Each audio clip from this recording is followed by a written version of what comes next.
UDICE plus 2025-26साठी teacher profile update करणे सुरू झालेले आहे. टीचर प्रोफाईल अपडेट करून कंप्लीट कशी करावी आणि यावर्षी झालेले नवीन बदल कोणते आहेत ते आपण या व्हिडिओमध्ये पाहणार आहोत. लॉग इन केल्यानंतर राज्य निवडावे. त्यानंतर टीचर मॉड्यूलवर क्लिक करावे.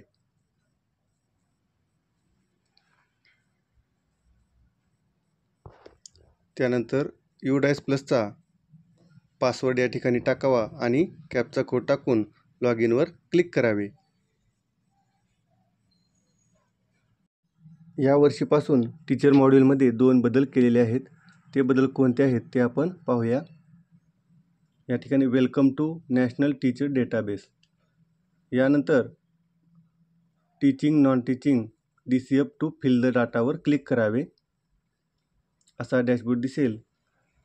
त्यामध्ये डाव्या बाजूला मेनू आहेत आणि या ठिकाणी डेटा ॲक्टिव्ह आहे.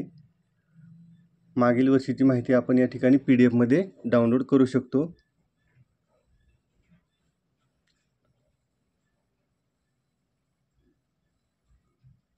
त्यानंतर या ठिकाणी रेग्युलर टीचिंग स्टाफ संख्या दिलेली आहे, नॉन टीचिंग स्टाफ संख्या दिलेली आहे आणि टीचिंग स्टाफच्या समोर इनकम्प्लीट असे दिलेले आहे. तर आपल्याला ही माहिती कंप्लीट करायची आहे. संख्येवर क्लिक करावे. त्यानंतर आपल्या शाळेतील सर्व शिक्षकांची माहिती या ठिकाणी दिसेल. या माहितीमध्ये काही बदल असतील तर ते बदल आपल्याला प्रोफाईलमधून करायचे आहेत आणि स्टेटस इनकम्प्लीट दिसत आहे. त्यानंतर जनरल प्रोफाईलवर क्लिक करावे.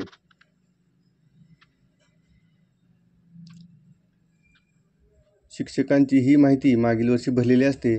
त्यामध्ये काही बदल असेल तर ते आपण करू शकता. या ठिकाणी शिक्षकाचे नाव, जन्मदिनांक, Shalarth ID, social category, qualification, mobile number, email ID, आधार माहिती. आधार व्हॅलिड नसेल तर ते आपण या ठिकाणी माहितीमध्ये बदल करू शकता. त्यानंतर सब्जेक्ट, कोणते विषय कोणत्या इयत्तेपर्यंत शिकला त्याची माहिती या ठिकाणी आपल्याला अपडेट करायची आहे. मागील वर्षीच्या माहितीमध्ये काही बदल असेल तर ते आपण निवडून बदल करू शकता. Mathematics, science, English, social science, language, disability असेल तर तो सुद्धा प्रकार आपल्याला निवडता येईल. नेचर ऑफ अपॉइंटमेंट आणि स्कूल जॉईनिंग डेट ही सर्व माहिती भरून आपल्याला अपडेटवर क्लिक करायचे आहे.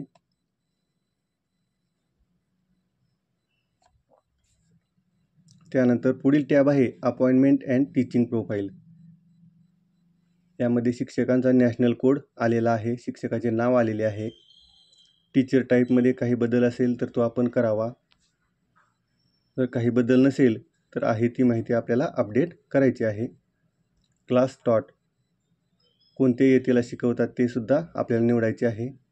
अपॉइंटमेंट फॉर लेवल, या ठिकाणी लेवल ड्रॉपडाऊनमधून आपल्याला निवडता येईल आणि सब्जेक्ट आपल्याला निवडायचे आहेत.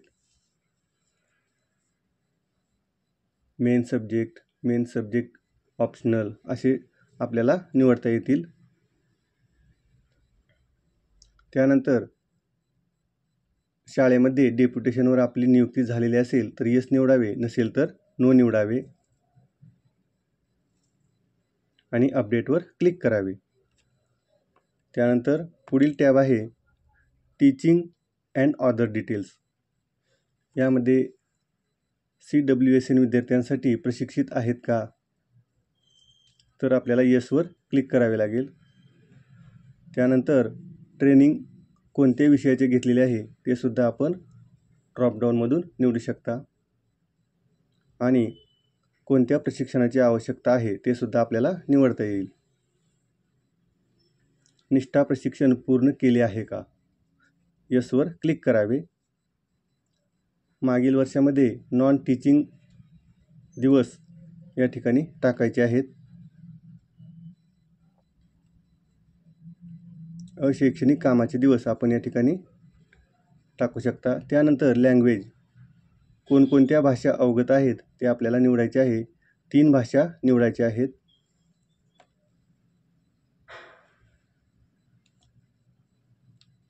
त्यानंतर विद्यार्थी सुरक्षेसाठी प्रशिक्षित आहेत का, पोस्को अंतर्गत प्रशिक्षण झालेले आहे का, ही माहिती आपल्याला भरायची आहे. CWSN आणि त्यानंतर CTET किंवा STET क्वालिफाईड झाले आहेत का. असेल तर यस निवडून आपल्याला वर्ष टाकायचे आहे. त्यानंतर शेवटचा मुद्दा आहे, डिजिटल साधने हाताळता येतात का, मोबाईल, लॅपटॉप, प्रोजेक्टर. यसवर क्लिक करावे आणि अपडेटवर क्लिक करावे. अशा पद्धतीने आपली टीचर प्रोफाईल कंप्लीट झालेली आहे आणि स्टेटसमध्ये कंप्लीटेड दिसत आहे. त्यानंतर शाळेतील इतर शिक्षकांची सुद्धा अशा प्रकारे आपल्याला प्रोफाईल कंप्लीट करायची आहे. डॅशबोर्डवर शिक्षक संख्या अपडेट होण्यासाठी आपल्याला रिफ्रेश करावे लागेल. रिफ्रेश केल्यानंतर संख्या अपडेट होईल. या ठिकाणी उजव्या बाजूला रिफ्रेशचा ऑप्शन दिलेला आहे, त्यावर क्लिक करावे आणि शिक्षक संख्या अपडेट झालेली आपल्याला या ठिकाणी पाहता येईल. शाळेतील सर्व शिक्षकांची प्रोफाईल कंप्लीट केल्यानंतर सर्टिफाय कसे करावे ते आपण पाहूया. डॅशबोर्ड आपल्याला दिसत आहे आणि इनकम्प्लीटमध्ये 0 दिसत आहे. या ठिकाणी आपल्याला मुख्याध्यापकांची माहिती अपडेट करायची आहे. मॅपवर क्लिक करावे आणि त्यानंतर या ठिकाणी आपल्याला मुख्याध्यापकाचे नाव यादीतून सिलेक्ट करायचे आहे आणि त्यानंतर ॲडिशनल हेड डिटेल्स त्यांचेसुद्धा नाव ड्रॉपडाऊनमधून निवडावे. अपडेटवर क्लिक केल्यानंतर आपल्याला दोन्ही शिक्षकांची नावे डाव्या बाजूला दिसतील. हा बदल नवीन झालेला आहे. त्यानंतर डॅशबोर्डवर जावे. या ठिकाणी मुख्याध्यापकाचे आणि असिस्टंटचे नाव आलेले आहे. आपल्या शाळेला शिक्षकांची आवश्यकता असेल तर ती संख्यासुद्धा आपल्याला नोंदवता येईल आणि सेव्हवर क्लिक करावे. त्यानंतर आपल्याला डाटा सर्टिफाय करायचा आहे. शिक्षकांची संख्या बरोबर असल्याची खात्री करावी.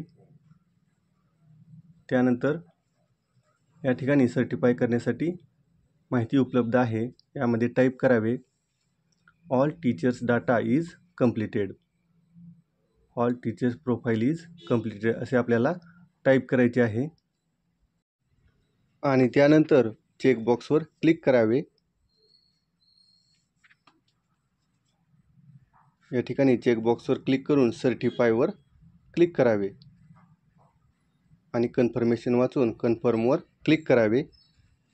या ठिकाणी सर्टिफाईड असा स्टेटस आलेला आहे.